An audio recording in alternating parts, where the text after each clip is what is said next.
नमस्कार जी, मैं मंजू। आज का जो हमारे यहाँ का अनुमानित टेम्परेचर, फोरकास्ट टेम्परेचर जो है 43 डिग्री बताया गया है। बहुत ज़्यादा गर्मी दिन व दिन हो रही है। फिर भी गार्डनिंग के जो काम है वो रोज़ ही चलते रहते हैं। तो आज मैं आपको बताऊंगी कि धूप में जैसे हम बिना गमलों को हिलाए उसमें हम पार्चुला का मोस रोज़ और पार्चुला का पर्सलेन की कटिंग कैसे तैयार करें। तो कई सारे गमले ऐसे होते हैं, बड़े साइज़ के होते हैं, जहाँ उनकी जगह फिक्स होती है तो हम उन्हें हटाना नहीं चाहते हैं। तो उनमें फिर अगर हम कटिंग्स लगाएंगे तो कटिंग्स जो लगने में प्रॉब्लम होती है, जहाँ फिर हमें ज़्यादा मेहनत करनी पड़ती है, उन्हें थोड़ी छाया देनी पड़ती है ताकि जो कटिंग हमारी अच्छे से चल पाए। तो जो भी हम कटिंग लगाते हैं रूट्स आने तक उन्हें जो छाया मिलना तो ज़रूरी होता है।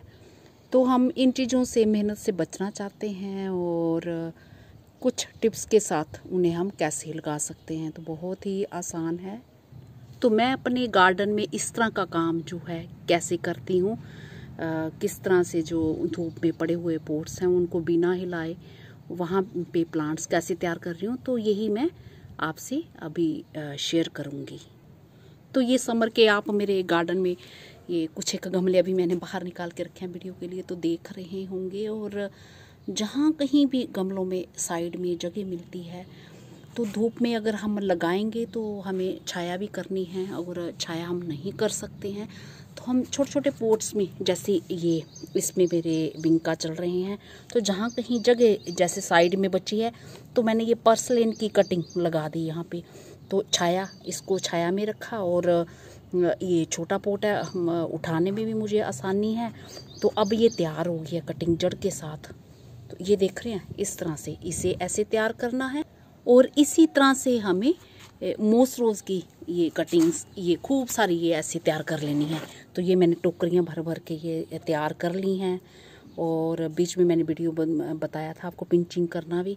और यहाँ से बस ये जड़ के साथ पौधे निकाल के आपने निकालने हैं और कैसे लगाने हैं। तो ये मैंने जो भी खाली डिब्बे हैं सब में लगाती जा रही हूँ, इन्हें ट्रांसप्लांट करती जा रही हूँ, फिर दोबारा इनमें लगा के छाया में रख देती हूँ ये। तो इस तरह से ये ईज़िली तैयार हो जाते हैं। जैसे कि आप मेरा ये प्लांटर देख रहे होंगे, तो ये बिल्कुल पूरा दिन की धूप में, और इसे मैं बार बार उठाऊंगी तो इसकी लाइफ कम भी हो सकती है, क्योंकि यहाँ से रस्सियाँ वगैरह जो हैं धूप के कारण थोड़ी कमज़ोर भी हो सकती है। तो मैंने ऐसे ही इसे रख दिया है। तो बस वहाँ से जड़ के साथ कटिंग लेके जितना मर्जी हाई टेम्परेचर हो जड़ के साथ आप लगा दो, छाया देने की ज़रूरत नहीं है। ये मैंने पर्सलेन भी लगा दिया है, ये लगा दिया है, ये लगा दिया है, इस तरह से ये मैंने लगा दिया है इसमें। तो मुझे इसे हटाने की कोई ज़रूरत नहीं है। तो ये मेरे प्लांट्स जो हैं अपने आप ही अब चल पड़े हैं, कोई छाया देने की ज़रूरत नहीं है। जड़ के साथ बस ट्रांसप्लांट कर दो आप। तो ये जब जड़ के साथ हम ट्रांसप्लांट करते हैं तो फिर ये जितनी भी तेज़ धूप होगी उसमें भी ये चल पड़ते हैं।